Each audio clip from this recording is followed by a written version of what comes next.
बहुत मुश्किल से 3 साल 4 सालों में मैं बच्चे को डोर टू डोर जाकर किसी तरह से कन्विंस कर के लगभग 200-250 बच्चे जमा किया, मैंने एडमिशन लिया। और आज जब ये स्थिति है कि कोई बच्चे नहीं है हमारे पास, हम शायद रोने के कगार पे हैं, दिल हमारा रो रहा है, बस आप देख नहीं पा रहे हैं। ये बेबसी है उनकी जिन्होंने देश का भविष्य गढ़ने का सपना संयोजा था। यह बेबसी है उनकी जिन्होंने नैनिहालों का भविष्य संवारने के लिए निजी विद्यालय की शुरुआत की थी। है कि शिक्षाविद अगर बड़े बड़े आईएएस पैदा करते हैं तो चोर डाकू आतंकवाद भी पैदा करते हैं। यह आक्रोश है उनका जिनका स्थान भारत में गोविंद से भी ऊपर माना गया है।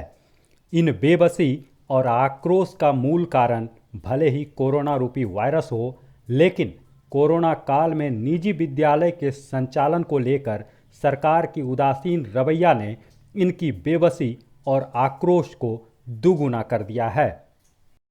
अब हम बताते हैं आपको बेबसी और आक्रोश की अनोखी दास्तां।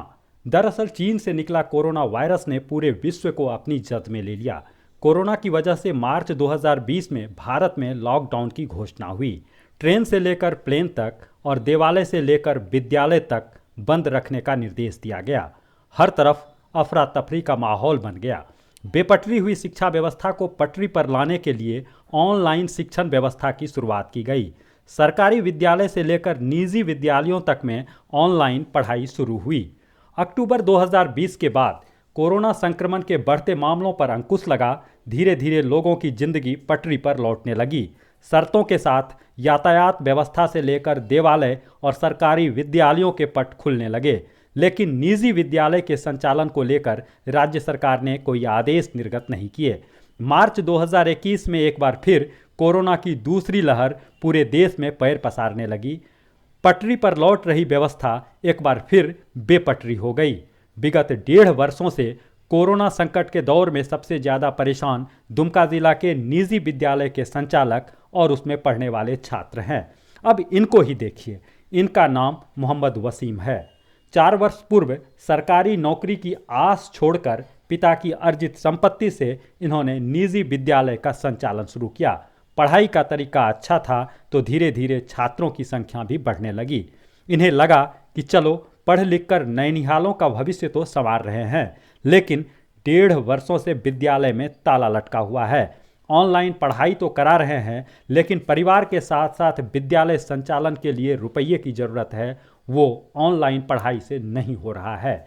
ये अपने विद्यालय के शिक्षक को मेहनताना नहीं दे पा रहे हैं, क्योंकि ऑनलाइन पढ़ाई करने वाले छात्रों के अभिभावक समय पर फीस जमा नहीं करा पा रहे हैं।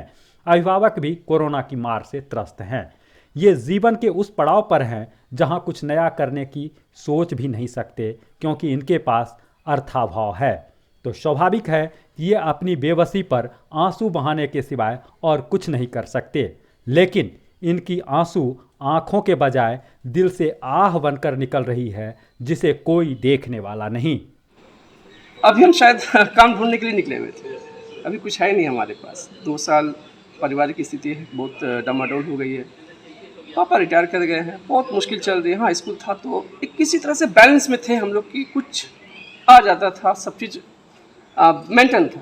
लेकिन अब जो है कि शायद दवाई का ही पैसे ना हो, सरकार कहीं ना कहीं हम लोगों के साथ एकदम क्या बोले इसको, सौतेला व्यवहार करती है।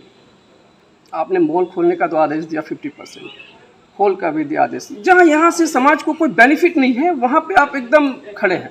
शराब से कोई बेनिफिट नहीं है, सिर्फ सरकार को बेनिफिट है। इसी वजह से वो खुलवाए कि सरकार को वहाँ पे परसेंटेज जा रहे हैं। स्कूल से उनको बेनिफिट नहीं है, क्योंकि अभी जितने भी लोग पढ़ के जा रहे हैं उनको जॉब देने के पास उनके पास उसका कुछ है नहीं। सरकार के पास कोई प्लान ही नहीं है।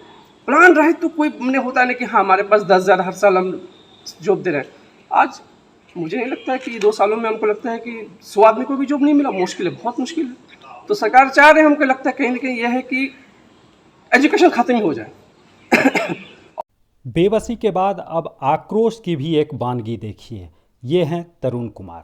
दुमका में इनके द्वारा विद्यालयों के श्रृंखला का संचालन किया जा रहा है। निजी विद्यालय के संचालन को लेकर सरकार की उदासीन रवैया ने इन्हें आक्रोशित कर रखा है। तभी तो ये कहने को विवश हैं कि शिक्षक अगर आईएएस आईपीएस बना सकते हैं तो क्रिमिनल भी बन सकते हैं। तो मेरी जो स्थिति आ गई है, शिक्षा यदि समाप्त हो जाता है तो हमें कहीं ना कहीं उन रास्तों में जाने के लिए हमें खुद बाध्य होना पड़ेगा।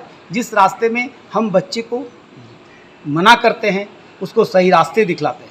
तो मैं सरकार से आग्रह करूंगा कि एक उचित फैसला ले। जो बीत गई सो बात गई, उचित फैसला लेकर जितना जल्द हो वो स्कूल खोलने का आदेश दे, और वो जो शर्त हमें देंगे मैं वो शर्त के साथ अपने बच्चों का शिक्षा का दूंगा और स्कूल खोलने का प्रारंभ करूंगा। लेकिन जहाँ तक जीविकोपार्जन का बात है, ये 1.5 साल में हम रोड पे आ गए हैं। अब यदि स्कूल नहीं खुली तो हमें दूसरा रास्ता अख्तियार करना होगा। इन बेबसी और आक्रोश के बीच राज्य सरकार को भी निजी विद्यालय के संचालन को लेकर निर्णय लेने की आवश्यकता है। आज जब शर्तों के साथ मॉल से लेकर बाजार, सरकारी कार्यालय से लेकर परिवहन व्यवस्था को खोला जा सकता है, तो फिर निजी विद्यालय क्यों नहीं?